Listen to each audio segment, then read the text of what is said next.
ಮಾಜಿ ಸಚಿವ ಭೈರತಿ ಬಸವರಾಜ್ ಅವರಿಗೆ ಈಗ ಮತ್ತೊಂದು ಸುತ್ತಿನ ಸಂಕಷ್ಟ ಶುರುವಾಗಿದೆ. ರೌಡಿ ಶೀಟರ್ ಬಿಕ್ಲು ಶಿವ ಕೊಲೆ ಕೇಸಿಗೆ ಸಂಬಂಧಿಸಿದಂತೆ ಅವರು ಸಲ್ಲಿಸಿರುವಂಥ ನಿರೀಕ್ಷಣಾ ಜಾಮೀನಿನ ಅರ್ಜಿ ತಿರಸ್ಕೃತಗೊಂಡಿದೆ. ಇದರ ಬೆನ್ನಿಗೆ ಬಂಧನದ ಭೀತಿ ಶುರುವಾಗಿರುವುದವರಿಗೆ ಮತ್ತೊಂದು ಸುತ್ತಿನ ಸಂಕಷ್ಟ. ಸಿಐಡಿ ಅಧಿಕಾರಿಗಳು ಸದ್ಯ ಭೈರತಿ ಬಸವರಾಜ್ ಅವರ ಹಿಂದೆ ಬಿದ್ದಿದ್ದಾರೆ. ಒಂದು ಕಡೆ ಭೈರತಿ ಬಸವರಾಜ್ ಅವರಿಗಾಗಿ ಶೋಧ, ಮತ್ತೊಂದೆಡೆ ಸುಪ್ರೀಂ ಕೋರ್ಟ್ಗೆ ಕೆವಿಯಟ್ ಸಲ್ಲಿಸೋದಕ್ಕೂ ಕೂಡ ಸಿಐಡಿ ಸಿದ್ಧತೆಯನ್ನು ಮಾಡಿಕೊಂಡಿದೆ.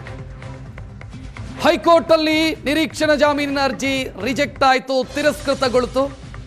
ಸುಪ್ರೀಂ ಕೋರ್ಟ್ನ ಮೆಟ್ಟಿಲೇರುವಂತ ಸಾಧ್ಯತೆಗಳಿರೋದ್ರಿಂದ ಒಂದು ವೇಳೆ ಇವರು ಅರ್ಜಿ ಸಲ್ಲಿಸಿದ್ರೆ ನಮ್ಮ ವಾದವನ್ನು ಕೂಡ ಆಲಿಸಿ ಅಂತ ಕೆವಿಯಟ್ ಸಲ್ಲಿಸೋದಕ್ಕೆ ಸಿಐಡಿ ಅಧಿಕಾರಿಗಳು ಸಿದ್ಧತೆಯನ್ನ ಮಾಡಿಕೊಳ್ತಾ ಇದ್ದಾರೆ.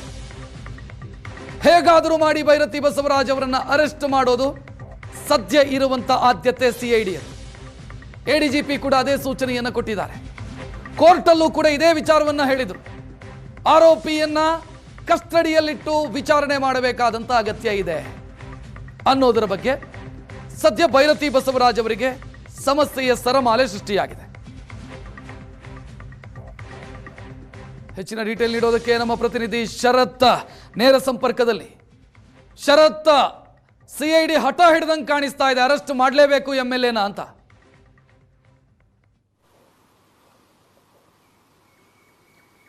ರಕ್ಷತ್, ಖಂಡಿತವಾಗಿಯೂ ಬಿಕ್ಲು ಶಿವ ಕೊಲೆ ಪ್ರಕರಣದಲ್ಲಿ ಎಫ್ಐ ಆರೋಪಿಯಾಗಿದ್ದಂತಹ ಭೈರತಿ ಬಸವರಾಜ್ ಈಗಾಗಲೇ ಅವರ ನಿರೀಕ್ಷಣಾ ಜಾಮೀನು ಅರ್ಜಿ 3 ಬಾರಿ ತಿರಸ್ಕೃತ ಆಗಿರುವಂತದ್ದು. ಒಮ್ಮೆ ಸೆಷನ್ ಕೋರ್ಟ್ನಲ್ಲಿ ತಿರಸ್ಕೃತ ಆಗುತ್ತೆ, ತದನಂತರ ಹೈಕೋರ್ಟ್ನಲ್ಲಿ 2 ಬಾರಿ ಅರ್ಜಿ ತಿರಸ್ಕೃತ ಆಗಿರುವಂತದ್ದು. ಪ್ರತಿ ಬಾರಿ ಈ ರೀತಿಯಾದಂತಹ ಅರ್ಜಿಯನ್ನ ಸಲ್ಲಿಕೆ ಮಾಡಿದಾಗಲೂ ಕೂಡ ಅಜ್ಞಾತ ಸ್ಥಳದಲ್ಲಿ ಭೈರತಿ ಬಸವರಾಜ್ ಅವರು ಹೋಗ್ತಾ ಇದ್ದಾರೆ. ಯಾವುದೇ ಕಾರಣಕ್ಕೂ ಕೂಡ ಏನು ಆದೇಶ ಬರುವುದಕ್ಕೆ 2 ದಿನ ಆಸುಪಾಸಿನಲ್ಲಿ ಅವರು ಯಾರ ಕೈಗೂ ಕೂಡ ಸಿಗ್ತಾ ಇಲ್ಲ. ಪ್ರತಿ ಬಾರಿಯೂ ಕೂಡ ತದನಂತರ ನಿರೀಕ್ಷಣಾ ಜಾಮೀನು ಅರ್ಜಿಯನ್ನ ಸಲ್ಲಿಕೆ ಮಾಡಿದ ನಂತರ ಮತ್ತೆ ಭೈರತಿ ಬಸವರಾಜ್ ಅವರು ಆಕ್ಟಿವ್ ಆಗ್ತಾ ಇದ್ದಾರೆ. ಆ ಹಿನ್ನೆಲೆಯಲ್ಲಿ ಸದ್ಯ ಇದೀಗ ಮತ್ತೊಮ್ಮೆ ಹೈಕೋರ್ಟ್ ನಿಂದ ನಿರೀಕ್ಷಣಾ ಜಾಮೀನು ಅರ್ಜಿ ತಿರಸ್ಕೃತ ಆದಂತಹ ಕಾರಣದಿಂದಾಗಿ ಮತ್ತೆ ಸಿಐಡಿ ಅಧಿಕಾರಿಗಳು ಭೈರತಿ ಬಸವರಾಜ್ ಅವರಿಗಾಗಿ ಹುಡುಕಾಟವನ್ನು ಮಾಡುವಂತಹ ಕೆಲಸವನ್ನ ಮಾಡ್ತಾ ಇದ್ದಾರೆ.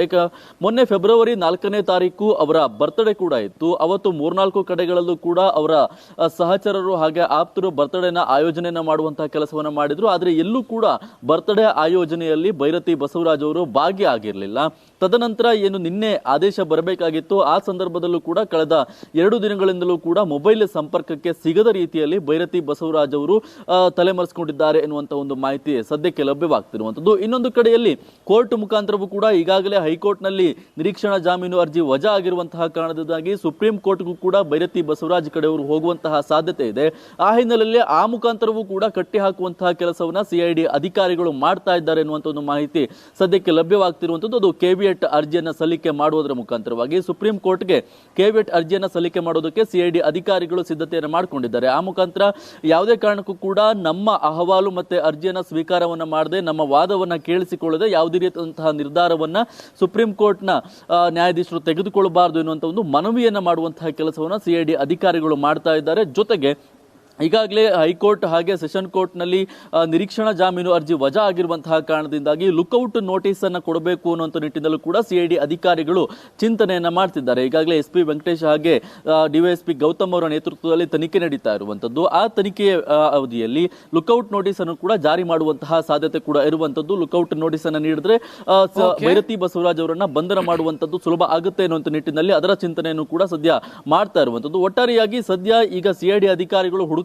ಇರುವಂತಹ ಹಿನ್ನೆಲೆಯಲ್ಲಿ ಭೈರತಿ ಬಸವರಾಜ್ ಅವರು ಸಿಗ್ತಾ ಇಲ್ಲ ಅನ್ನುವಂತ ಒಂದು ಮಾಹಿತಿ ಆದ ಮೇಲೆ ಸದ್ಯ ಇನ್ನೂ ಕೂಡ ತಂಡಗಳನ್ನ ಮಾಡಿಕೊಂಡು ಭೈರತಿ ಬಸವರಾಜ್ ಎಲ್ಲಿದ್ದಾರೆ ಅನ್ನೋದನ್ನ ಪತ್ತೆ ಹಚ್ಚುವಂತಹ ಕೆಲಸವನ್ನ ಸಿಐಡಿ ಅಧಿಕಾರಿಗಳು ಮಾಡ್ತಾ ಇದ್ದಾರೆ. ರಕ್ಷತ್, ಥ್ಯಾಂಕ್ ಯು ಶರತ್ ಮಾಹಿತಿಗೆ.